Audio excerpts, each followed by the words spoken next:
All right, so the game starts d4. I play knight f6, c4, e6, knight f3, d5, knight c3. I take on c4. Magnus plays e4. I go b5 here. This is what we played yesterday as well. Basically, the idea is to the idea here is that if white takes a pawn, you lose the pawn at e4. So Magnus plays e5 here, and I go knight d5, knight b5, knight b6. Same thing that we had yesterday. The idea being that essentially black tries to control the center and uses bishop on the long diagonal while keeping the material even. Music is off. Unsubscribing. Yes. Okay, so a4. I play queen d7. Yesterday Magnus played a3. Today goes a4. Queen d7. And now he goes bishop e2. I play knight to c6. He castles. I go knight to a5. Again, trying to get a better grip on the pawn. Also, idea is to play knight b3 here. So now Magnus plays knight g5. I play h6. Knight e4. Bishop b7.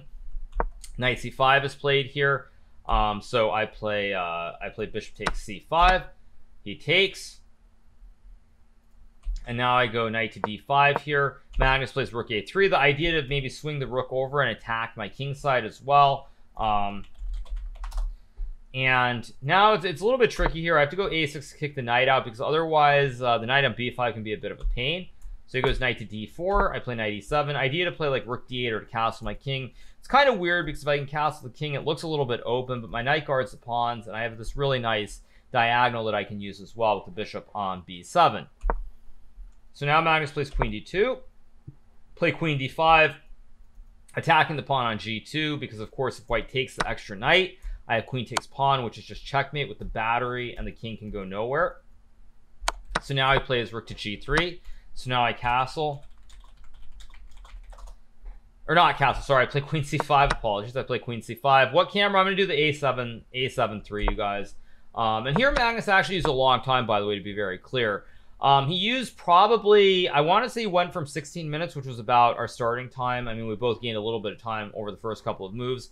And he went all the way down to, I want to say, like 6 minutes when he played rook g3 here. So he used, okay, he used 12 minutes, yeah. So he used a lot of time here. So I go queen c5. Plays pawn to d4. I play pawn takes pawn. And now he goes bishop a3, which is kind of a weird move. I think the thing is Magnus was unsure what to do at this point because it's a very weird position. Wait, what? 1 second.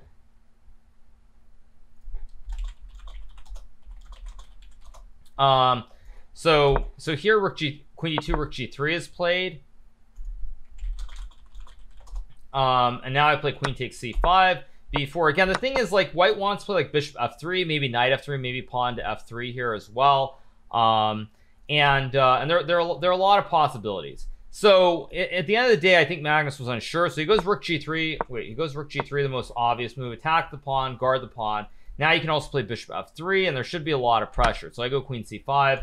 Plays b4. Now maybe queen f4 is a better move, but it's a very sharp position, very hard to evaluate. Again, I have depth at 15, you guys. So let's jack that up a little bit, so because we're on a real computer, we're not on my laptop. So my computer is not gonna suffer and be incapable of functioning if I put it at 20. So let's update it to depth equals 20 here.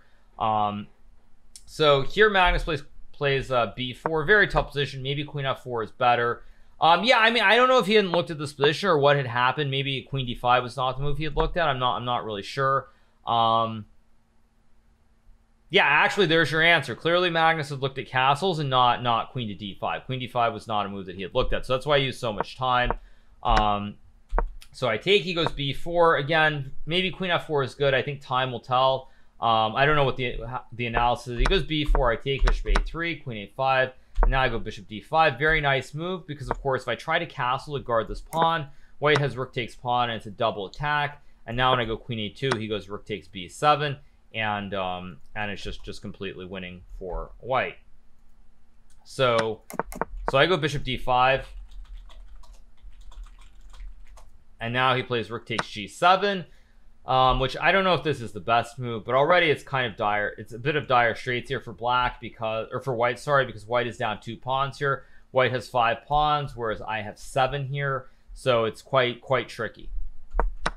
So I go bishop d5. Magnus plays rook takes g7. I suspect knight b3, bishop b3, and like bishop d1 or rook b1 were probably the best moves. And black is quite a bit better here in this endgame after, or maybe rook b8 is better. But I was thinking queen a4 takes king f8, and black is up 2 pawns here. There's going to be a nice square for the knight on f5 as well. So wasn't sure, but I figured I would be okay. And so Magnus probably should have done that, but instead he plays rook g7, so I go c5 to attack the knight here.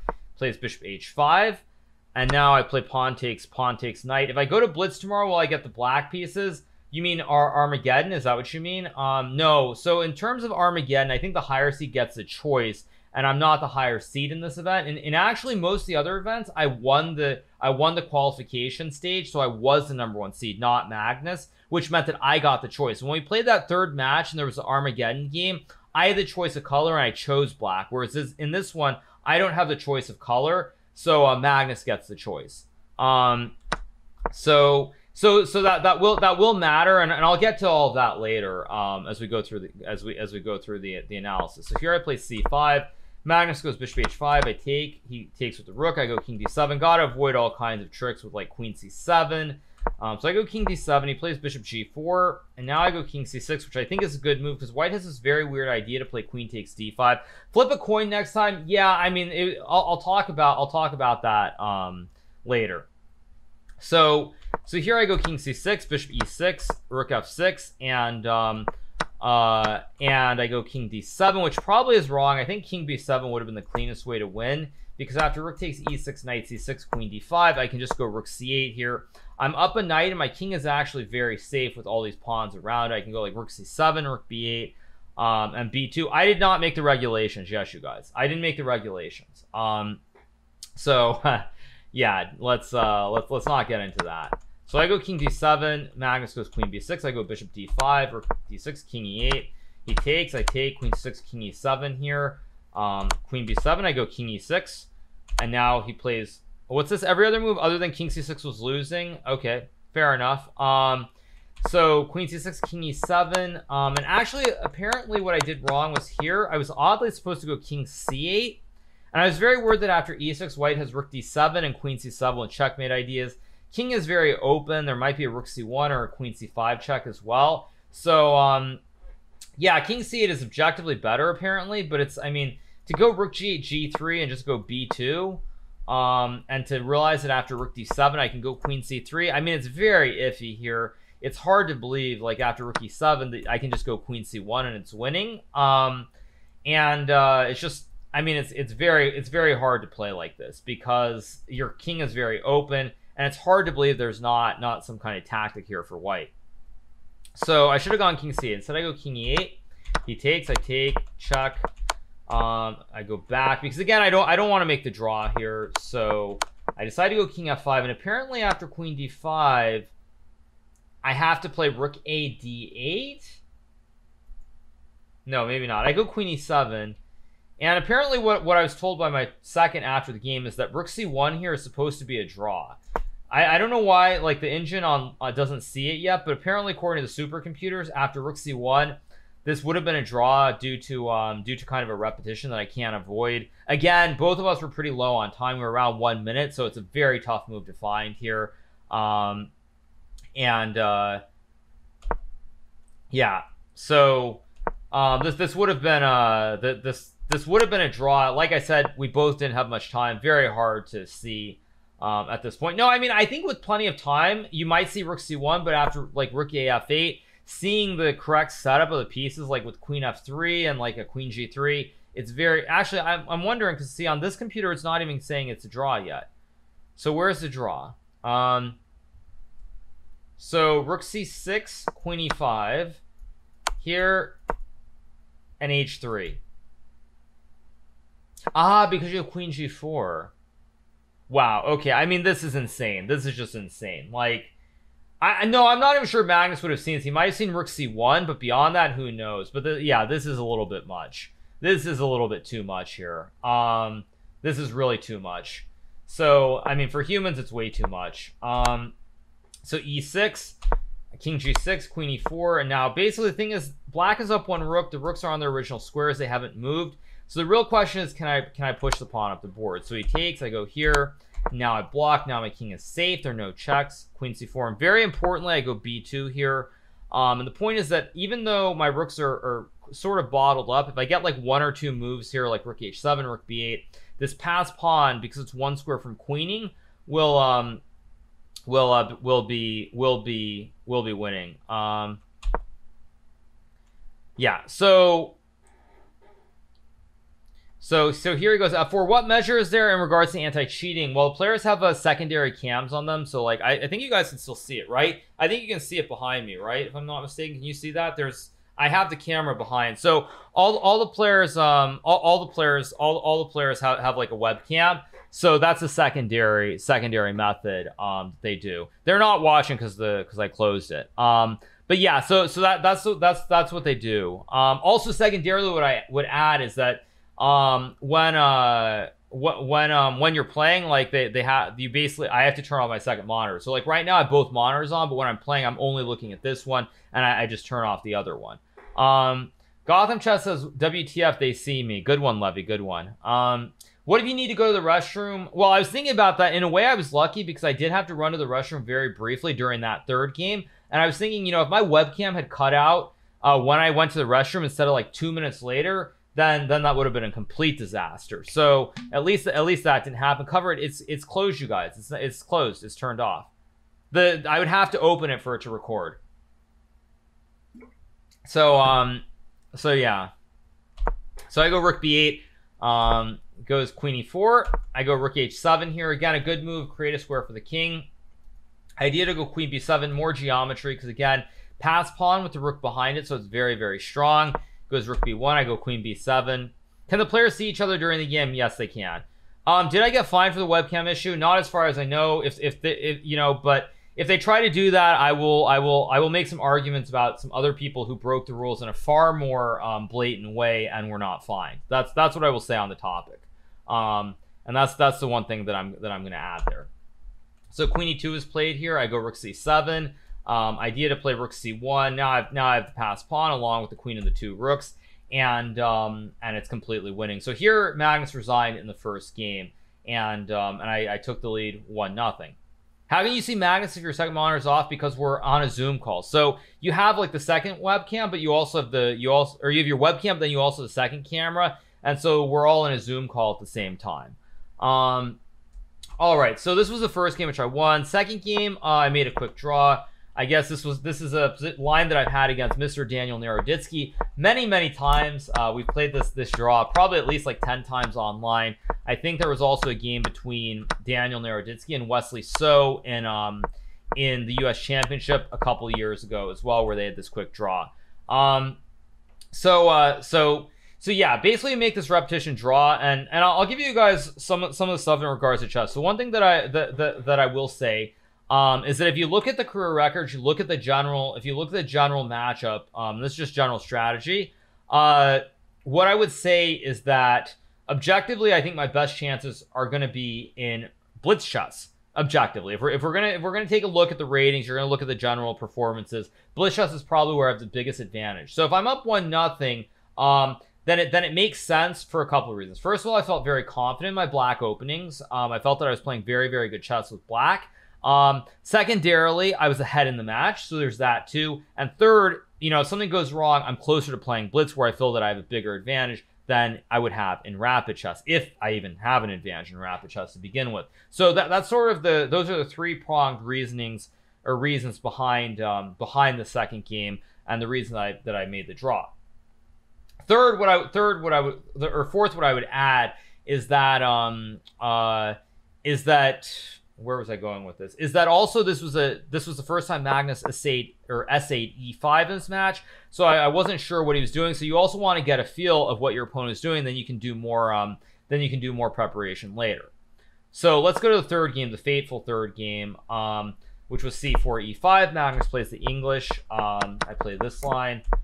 Pretty standard open English. I've had this against Danil Dubov many times. I'm better in rapid than I think. Well, it's not about that. It's about playing the math as well. So B3 is what Magnus plays. I go bishop E6, bishop queen C2, and I go queen D7. No, we can't talk to each other on Zoom, you guys, because the microphones are muted in the call. So there's a webcam, but there's no microphone that's on. So here, rook D1 is played. I castle. Knight C3. I play pawn to f6 here, creating this nice pawn chain. It's a very aggressive position because the kings are castled on opposite sides here.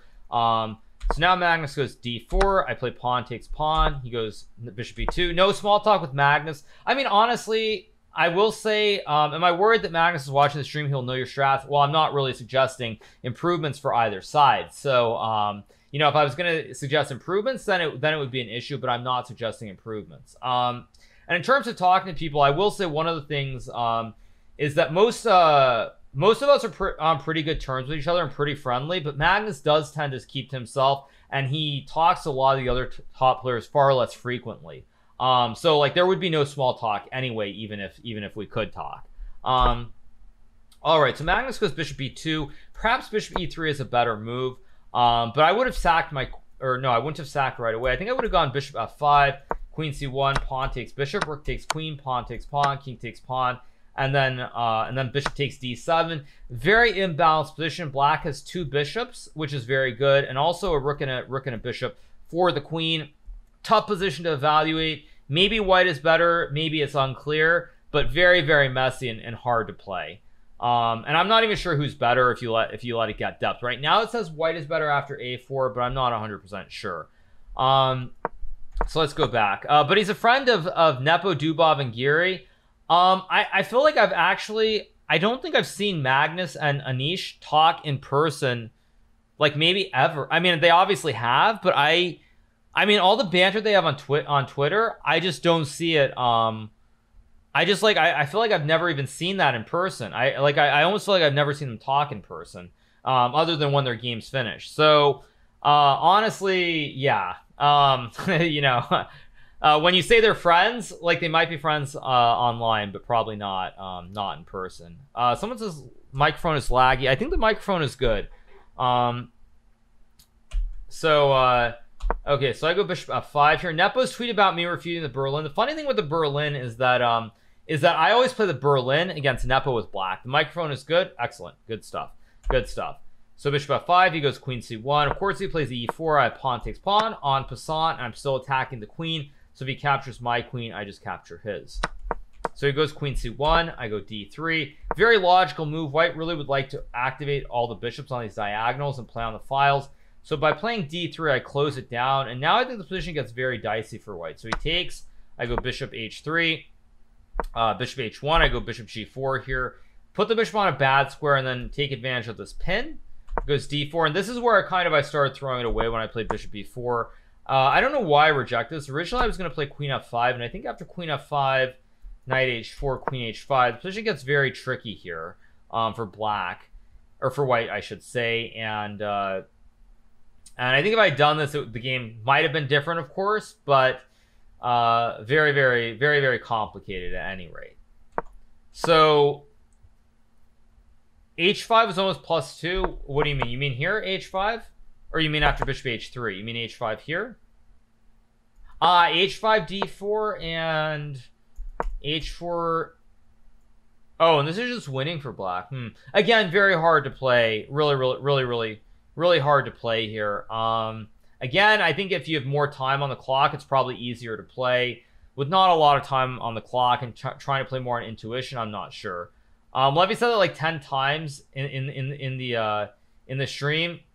Yeah, like I've said before, you guys, when they're doing commentary, they do occasionally use their, you can use engines as well. Yeah, no, I saw h5, but I thought d4, d5 was also pretty fast. But apparently after takes, this is winning somehow. I mean, what, yeah, but okay, knight b4 is not very human either. Like, this is a little bit sketchy to play. It looks weird. So it's probably good, but it looks odd. Yeah. Okay. Again, everybody, it's easier said in retrospect. So I played bishop g4. He goes d4. Bishop b4. Now he goes d5. I just take. I take. And yeah, right around this time is when I started losing my started losing the webcam. I think it was right as soon as he played queen c4, if I'm not mistaken. And the advantage is still here. It's not a big advantage, but there's still an advantage. And as you guys know, around this time, I think I had more time on the clock too. I had maybe like 9 minutes, and Magnus had maybe, I want to say it was down to like 4. It was like 4 or 5, somewhere in this range. And at this point, my webcam started flickering. It went off, then I clicked turn it back on. It came on, went off.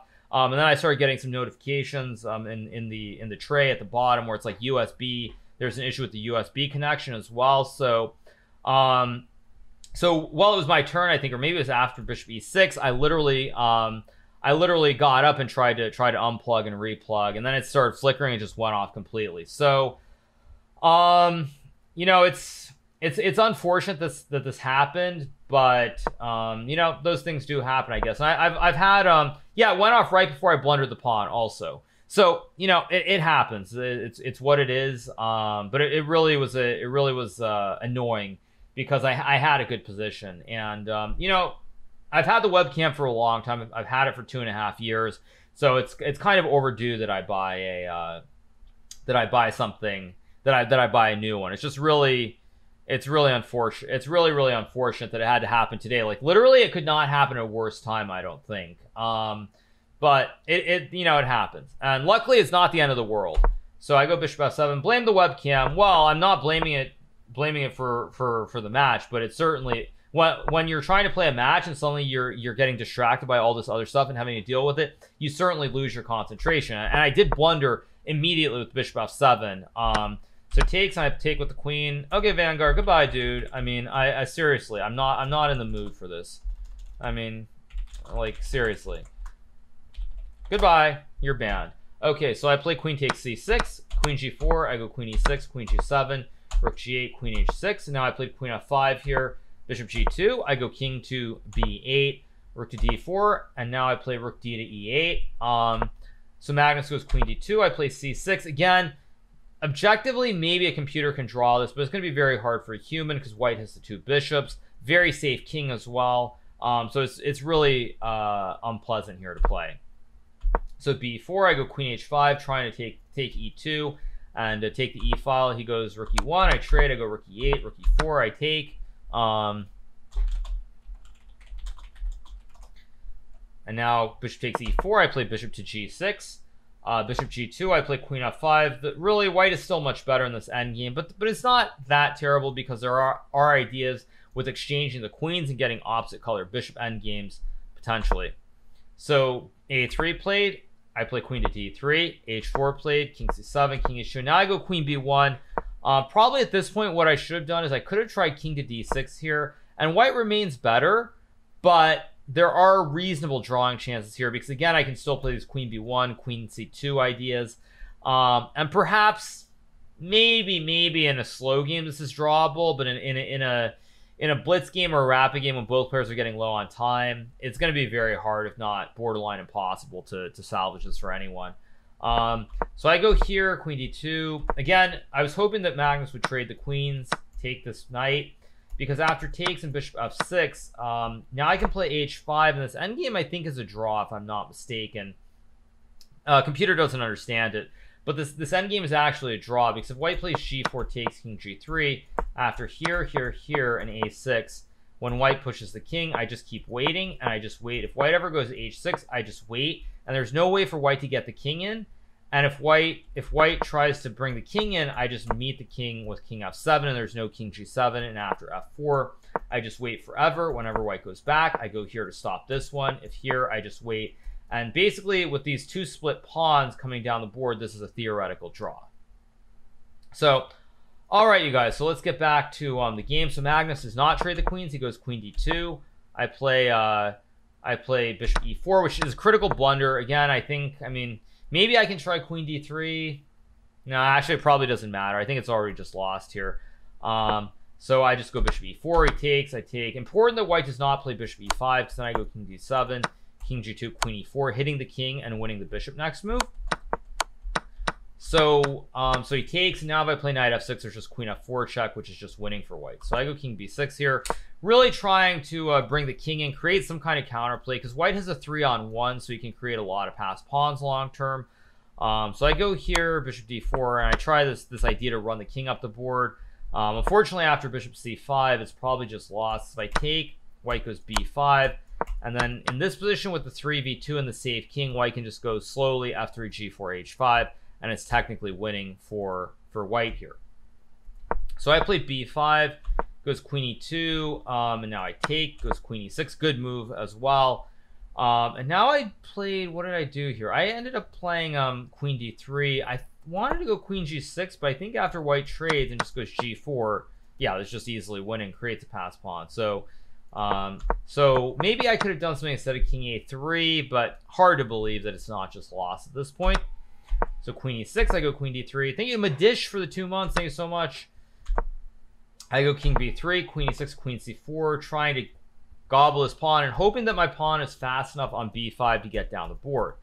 So he goes queen f5, I take, and essentially here the only question is, can I push the pawn down before white's pawn gets to the end of the board? And unfortunately, because my pawn is on the same rank essentially as the white pawn, we're going to be queening at the same time, so it's just losing. So I go queen d5, king a3, and now here, and queen g5, very nice touch here, because if I trade, then my pawn is not, the pawns are, as I said before, they're on the same rank opposite, so it's just an easy win. So I go queen d3, queen c5, another classy move, not necessary, but it's a very technically sound move. And the point is, if I go king b3, now I can go queen e3, and again I have to trade, and as you guys see, this is just winning because we end up queening at the same time. So therefore I play queen e2, he goes h5. Now of course the queen is perfectly placed, it guards both pawns, but it also prevents black from pushing the pawn as well. So I go queen b2, h6, b4, h7, queen f6, king g2, b3, and here Magnus goes queen a7. Even queen ch just wins because of the geometry, there are just no checks, the king is safe, and you cover the last rank. So he goes queen a7, doesn't really matter, both moves work. I mean, I guess you can also go queen a8, same geometry, prevent the checks, and you cover the square again, and it would be winning for white. So so unfortunately I lost the third game, which was disappointing, especially considering the position I had. But we move on to the fourth game, and I'll go through this very briefly as well. So now in this fourth game, the reason that I made the same repetition that I made in the second game was because at this point I was very upset. I would even go so far as to say that I was tilted, and I figured the fact that I was so upset and more or less on tilt going into this game, it was more pragmatic to go into blitz than to try and play something and just like potentially just lose in a very unhappy manner. Because when you feel like you're on tilt, you really need to bring it back. Padfoot 2398 just gifted 5 subs. So in this fourth game, the main reason was because I felt like I was on tilt. So I felt like I was on tilt, and I thought I had a better chance in blitz. So that was the reason I did this. Yeah, well, like I said, I'm not sure how aware Magnus was during the game of what the situation was or was not. So it's hard to tell. Like, hard to tell. Do some yoga and breathing, yes. But again, considering the position I had, and I should not have lost that game, it felt to me that it was important to kind of just reset, go into the blitz, go fresh, and see what happened there. So let's move on to the blitz game. Secondly, I would also add, I feel objectively, the percentage-wise, my odds are better in blitz than in rapid chess. Magnus said there was a move in the opening in one of the games he intended to play, but he changed his mind and played something else. It's a competition on Norwegian TV to guess the move he meant to play. Do I have a guess? I mean, if I had to guess, it probably was in game 1, but I don't know what the move was. It had to have been in game 1, but maybe it was instead of rook g3. I'm guessing that's the only spot that I can guess there could have been a move. Expectations create tilt. Don't expect anything. Don't get tilted. Yeah, you guys, I mean, it's easy to say that. It's easy to be a computer and be a robot. It's much harder for us humans to not have emotions, to not really be in the moment. So yeah, like, I mean, yeah, I mean, that's literally like saying, that's like, I'll give you an example. That's like saying, if you look at basketball, it's like telling LeBron James to not get tilted when J.R. Smith held onto the ball at the end of game 1 of the finals and they didn't get their shot up to win the game. I mean, it's the same thing. Like, I mean, yeah, like, just it's the exact same thing. It's the same thing. Yeah, hey LeBron, like, don't get tilted, man. Like, you know, JR he held the ball. You're going into overtime. It's all good. Just chill out. I mean, let's be serious. Let's be serious here. Like, come on. Let's be serious. Okay, so let's move to the first blitz game then. 5 minutes plus 3-second increment. No, I don't think he did, but I'm also not sure how aware Magnus was of the webcam issue. Like, I don't know if he was familiar or unfamiliar, so I'm not sure. So yeah. So knight f3, d5, Magnus goes bishop g5, does not play knight c3 in this one, so I take e4, plays c5, bishop c4, castles bishop e7, e5. So white tries to play for an aggressive setup here, where he does not grab the pawn, but he wants to go like knight e4, bishop d3, and try to attack really quickly towards the king side immediately. So because I sense that, I decide to castle rook e1, and now I play b6 here, knight to e4, and now I go bishop a6. Probably not the greatest idea. Essentially, in this blitz game, what I wanted to do was, what I wanted to do, sorry, why did I go forward? Sorry for that leak. Is I wanted to try to exchange pieces and keep the position a little bit more flat instead of something that was really, really hyper aggressive. So knight c6 is probably a much better move, but I wanted to try to flatten it a little bit more. So I go b6, knight e4, bishop a6 to try and trade the bishops. So we trade the bishops, knight d6, I go queen d7. And here white is definitely better. White has this knight on d6, which is supported by the pawn on e5. So he goes queen d4, rook d8, rook d1. And now I played knight c7 again, trying to be very pragmatic and practical. Bring the knight from the rim and put it on this nice juicy outpost on d5, and then try to trade the other knight on e7 for the knight on d6. So queen e4, and I think this was a mistake by Magnus. I think he actually missed that I could just ignore it and play h6, because I think originally he probably thought he had a fossil of my queen and my rook with the rook on d1. And so I would have to like do something like knight d5. And then after knight g5, it gets quite unpleasant here because h7 is under attack. But I'm able to ignore it and just play h6, stop knight g5 and this mate threat, and then put the knight on d5. Because if white goes knight b7 to fossilize the queen, I go queen takes rook, rook takes queen, rook takes rook, and black's actually winning here. So Magnus plays knight d4, I go knight d5. So again, I get my knight on the outpost here, and after f4, I try to remove his good knight from my bad knight and keep my good knight on the outpost. So he trades, I take, the question, does it play at the back of your mind that you're playing against Magnus during the game or before the game starts? Not really, no, not at this point. What I will say is, with every day as I continue to play well, I feel better and better. So f5 is played, I go queen c5. Now, I suspect objectively this was a bad move, but during the game, I had a feeling that Magnus would make a blunder here, and he would blunder into what he did, which is he traded and went rook c1, thinking that I had blundered, so that if I go queen e7, there's knight c6, forking the queen and the rook, and if I go like queen b4, there's knight e6, and after queen takes queen, rook takes queen, there's still another fork of the two rooks here by the horse on e6. But I did see this, and I saw that I could play knight f6 here, which is an in-between move, so I open up the... this diagonal so I can take the knight, and if white takes my queen, I take his queen, and now everything is still under attack. The rook is under attack, the knight is under attack. So he plays pawn takes knight, but now I play queen takes, and after the trade, we liquidate into a rook and pawn endgame. And as you guys know, rook and pawn endgames are always a draw. So pawn takes pawn, I go rook f6, I guard this one, rook c7, and now I go rook d2. Did you know that your channel ended up being the most watched English channel, ranked 3rd? I didn't know that. I don't know if it was today or it wasn't today. But anyway, big shout out to all you guys who are watching. Thank you so much for all the love and support. You guys really are amazing. You know, I never would have thought that this was possible. So thank you so much, you guys. 3rd, yeah, okay. All right.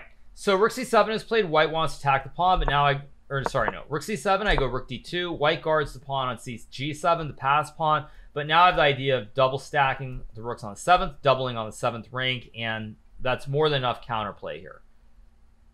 So he goes g3, I take the pawn, he takes, and now I go rook f7. Very clean move just to force the draw and endgame. I mean, maybe there are other ways to play, but by going rook f7, this is why you study endgames a lot, is that I knew that after takes king g7, not king takes rook, by the way, because of queen, is that after king g7, we're going to reach an endgame where it's rook in 1 versus rook in 2. And this is a theoretical draw. We hit 30K at the peak, you guys. We hit 30,000 viewers at one time. So thank you so much again. If I go rook ff2 instead of rook f7, I actually lose. Because now white takes on check, he runs this way. And after I check, he can run here, and there's no check. And he's going to check and make a queen next move with his 2 rooks. So this is actually completely lost here.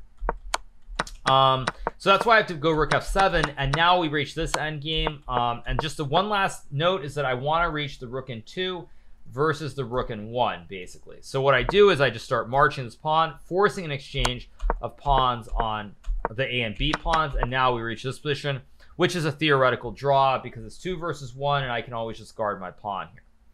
So basically, we just play a lot of moves. You know, it's always just a draw here. Just keep going, keep going, keep going. I kind of make a slight blunder. I let him get this rook b6, which I shouldn't have. But it doesn't really matter because I can also just keep waiting. And essentially we reach this endgame. Magnus finally exchanges, but when we reach a 2 versus 1, this is also a theoretical draw because white's going to have to exchange the g for the h pawn. And then with just the pawn on the edge, you can never win. If it's on this side or it's on this side and the black king is in front of the pawn, it's always a draw. Thank you to Chess on Earth for the 5 gifted subs. Thank you so much. So I just basically wait. And again, even here, white can get the opposition, but because the pawn is on the side, there's no king to i7. He really needs king to i7. The king can't move to i7. It doesn't exist on the board of chess. So the game ends in a draw. So he plays h6, or no, sorry, he plays h6, and I just go here, and he goes h7 again. There's no king to i7, so white cannot go king to g7. Again, it's the end of the board. So this first blitz game ends in a draw, so we'll move to the second blitz game as well, which I play with the white pieces. So, okay, so this opening is the same thing. Magnus plays the Berlin here. And what I will add, okay, so this is pure math, basically, or not pure math. Thank you, Chess on Earth, for the 5 gifted 5 subs. Thank you for the additional 5 gifteds. Which is when you look at this situation, this was game 6, the second blitz game, okay? So here's the way that I looked at this. As you guys know, if this game was a draw, there would be an Armageddon game. And my thoughts is I could play something and make the draw. Okay, like I can basically play you know, I can play the same line, make the draw. Modi just gifted 5 subs. Thank you to Ron Modi for the 5 gifted. So I can basically make the draw again with the castles d4 like I did in the first 2 games. But if I do that, what's going to happen is then we're going to get Armageddon or Armageddon, however you guys want to do it. And it's one game, it's going to be 5 versus 4, and I'm going to get the white pieces, I assume, because I assume Magnus would pick black. I don't actually know. But I assume he would, because when he picked the white pieces against Ding Liren in the in his previous matchup, he got smoked. Like Ding just cleaned his clock pretty solidly. So so I assume he would take black. So if in my mind I assume that we reach an Armageddon game and he's going to take the black pieces, what do I do? So the thing is, I can play the draw and get Armageddon, get one game, clean his clock. You guys, stop being weird. I can make the draw, and then we're gonna have Armageddon, one game where I get white, and I'm gonna have to try to prove again that this is good. Whereas I figure, you know what, knowing that I'm gonna go into Armageddon with white, I essentially am gonna get 2 cracks with the white pieces to try and win, is the way I looked at it. Of course, if I lose like I did, it doesn't matter. But I figure if you have it's a 2 versus 1. I'd rather take 2 cracks with white than take one crack with white. So that's the that was the main reason behind what I did this game. So we play more or less a Berlin. Knight c4, pretty standard here. I go g4. Whoops, sorry about that. I go g4, bishop g6, bishop e3. Good knight on f5. Idea that both sides are going to try to castle their king on the queen side. So he goes c5, c3, queen c7, queen c2, castles. He goes f6 again. Very standard position. Both sides are it's pretty balanced here. So I go king b1, king b8. Now I play pawn to d4 here. Idea of trying to open up the center. So we trade. Yeah, basically a free roll. It's a 2 for 1. I'd rather have 2 shots to win with white than 1 shot to win with white. So he takes. I take. Why not grab the dark square bishop? Because if I ever take the bishop, he undoubles these pawns on the c file, and then his bishop on g6 is a nice target down towards my queen on c2. So here I go d4, we trade. He takes, I take, he goes h5, I go rook d1, queen e7. And here white's maybe very slightly better. I don't know how much better it is objectively. It feels like it's a small advantage. Isn't it better to try an Armageddon since you have a clock advantage? Well, but I would also argue in a best of 7, you're going to get more information out of 2 games than 1 game. So I played queen a4, which I think in retrospect was a big mistake. What I should have done is probably just played rook e4 and made the draw after bishop to e5 and played, like, I think I just go f4, takes, queen d6, and now I think just queen c2, and this should just be a draw here. But instead I played queen a4, which is still okay. b6, queen c6, bishop e5. Yeah, now I just blundered. I mean, I just blundered rook d7. I completely forgot that he could go queen b4. Yeah, if I played rook d8, we just trade and I go king c2. This game would have ended in a draw again. And I of course should have done this, but the thing is I just blundered. I blundered queen b4. And so it was very unfortunate because we probably should have seen an Armageddon game, but I just blundered rook d7, and then I just blundered this move. And now I think it's pretty bad. I went bishop d4, bishop d6, and yeah, it's just lost. Because the problem is there's a checkmate, but also the g4 pawn hangs, so the pawn at f5 hangs after it. And if the base of the pawn chain falls, then this pawn that's further advanced will fall as well. So I go bishop d4, and now after bishop d6, it's just lost because there's no good square for the bishop to move to, because again I lose the pawn. And I mean, I go here and I just blunder queen a4, just a very basic coat hanger tactic with the checkmate on d1, or the rook hanging on d7. So yeah, I just blundered this. I could have gone, yeah, well, I mean, if I see it and I go queen d7, that's one thing. But already you can feel like it's kind of going the wrong way a little bit as is when you get to this point. Still, yeah, this would have been a draw with queen d7 as well, but I just blundered. I blundered queen b4. It was just a one-move blunder in the blitz game, and it happened. That's life. Expected more, yeah. Yeah, expect more. Well, we're not computers, which is why we play the game of chess. If we were all computers, everything would be completely different. So unfortunately, I lost this game, which means the match is now tied up 1-1 in the best of 7. We still have 5 more matches to go potentially. Can I stream and comment on the Blazers versus Grizzlies? I'm not a big fan of basketball these days. I can't get into sports in general. So yeah. So, you know, very tough way to finish today, especially considering the way it started. But you know, it happens. What I would say in general terms, though, is that I feel like I've outplayed Magnus. I've played better than he has for sure on these first 2 days. And considering the fact that by any metric, Magnus is the, I mean, I don't know if best is the word, but most precise player in history, I think. I don't think that's even up for dispute, by the way. To have outplayed him on these first 2 days, it portends very well for the match in general. So even though I've made the one-move blunder in the blitz, it's still 1-1. I feel like I'm playing very good chess, and I just have to keep playing the way that I'm playing, the way that I've played. So, you know, just keep moving along. All right. So yeah, so that's it for the analysis for today. Don't let your guard down. You know, the thing with letting my guard down is I learned that in a very unfortunate way in the match against Danil Dubov and Lindoris Abbey.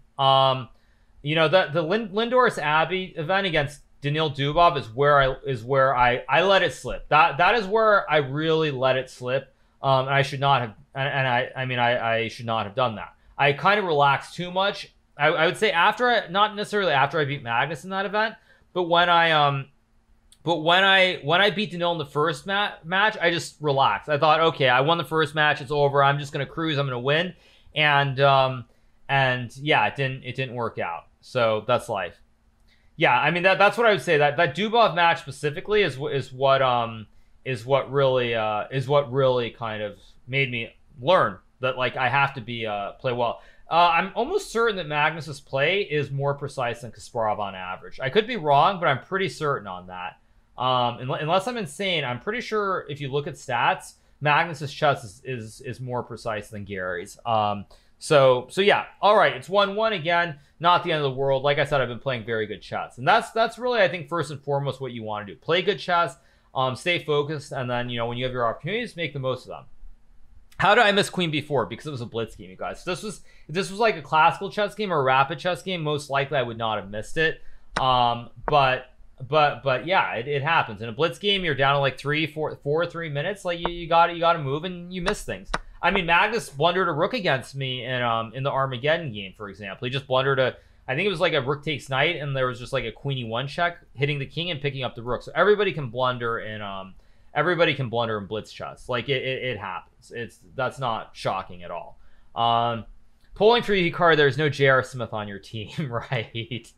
So 1-1, we move on. No big deal. You just keep playing good chess. That's the plan, and everything should work out.